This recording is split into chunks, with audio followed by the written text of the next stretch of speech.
define reliability? Reliability is one of the primary principal characteristics, requirements of a test, of any test, along with validity and possibly practicality. Reliability is an essential quality of a test. Why is it important? Reliability is important because without it, there is no way in which you can trust the results you obtain. Let's take an analogy of another type of measure. If you're measuring a room, for example, what you need is a fixed measure which is the same in every part of the room and doesn't change according to the way you hold the measure. For example, if you were to measure with a piece of elastic, then you might very well find that in some parts of the room it stretches and in other parts it doesn't, and so you wouldn't be able to trust your results. Reliability is important because it's essential. You should be able to trust the results of your test. Are there different kinds of reliability? Yes, there are different kinds of reliability. Essentially, there are two kinds. One has to do with a test measured against something outside itself, like, for example, another measure, which may be similar to itself or may, in fact, be a repeat of itself. The other main kind is where you look at the internal characteristics of the test, and there are ways of assessing whether that shows you that the test is reliable or not. How does reliability relate to validity? Validity has to do with whether you're testing what you want to measure, whether you're testing what you think you're testing. Now, in a certain sense, they are very different, because validity has to do with the properties of the content of the test, the idea, the principles, the construct of the test, whereas reliability has to do with the consistency of the measure. However, of course, in one sense, unless the test is consistent or reliable, as we've been saying, it cannot really be valid. So, at the end of the day, reliability can be regarded as a fundamental part of validity. How reliable should a test be? Can it be too reliable?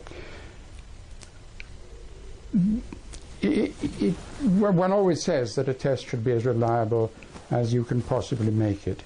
However, in practice, it turns out that if you focus too heavily on reliability at the expense of validity, for example, then it is possible that you can lose validity while you gain on reliability.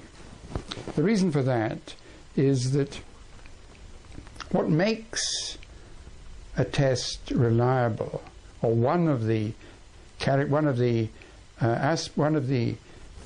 contributing factors towards a test reliability, is homogeneity of test item, of the components. In other words, the more like itself every part of the test is, the more reliable it is likely to be.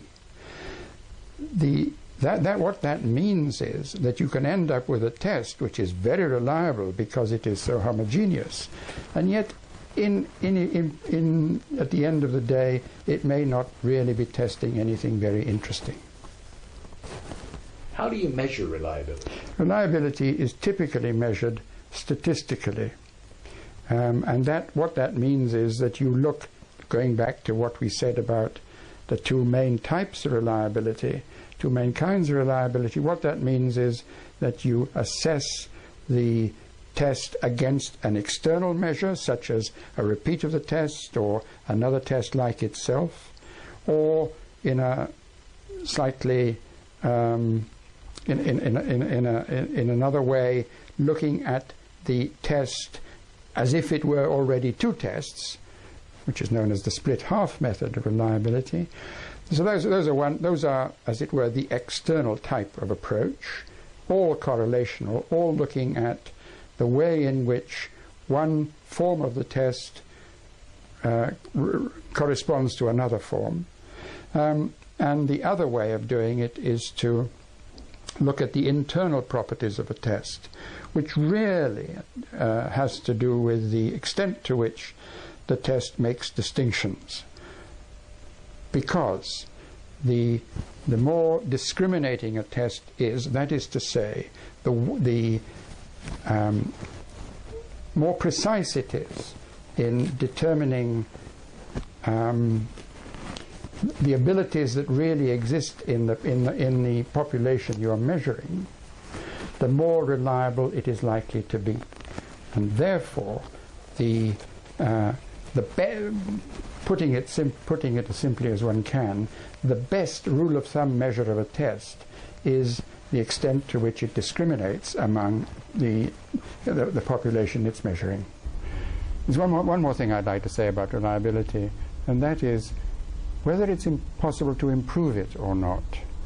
Well, the answer to that is yes, it is possible. There are two ways of improving reliability.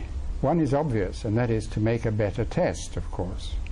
The better the test, the better the items discriminate, then the more likely you are to have higher reliability. But there is another way, and that is to increase the length of the test. Simple rule of thumb again says that the longer the test, the more reliable it is likely to be. In a way, of course, the two things go together, because what a longer test does is to add, perhaps in a small way, small amounts of reliability, item after item. So the more of those you have, the more reliable the eventual test will be. Now, let us assume that you deliver a test of 50 items, and you find that the reliability is not as high as you would like it to be. From those 50, from the figure you achieve for those 50 items, there is a method of calculating how long the test would need to be to achieve a reliability that you feel would be satisfactory. There is a formula, sometimes called the Spearman-Brown formula, which tells you how many more items, what length of test you need. So yes, there are ways of increasing reliability. But of course, I go back to the first point. The best way to provide greater reliability, satisfactory reliability, is to make a good test.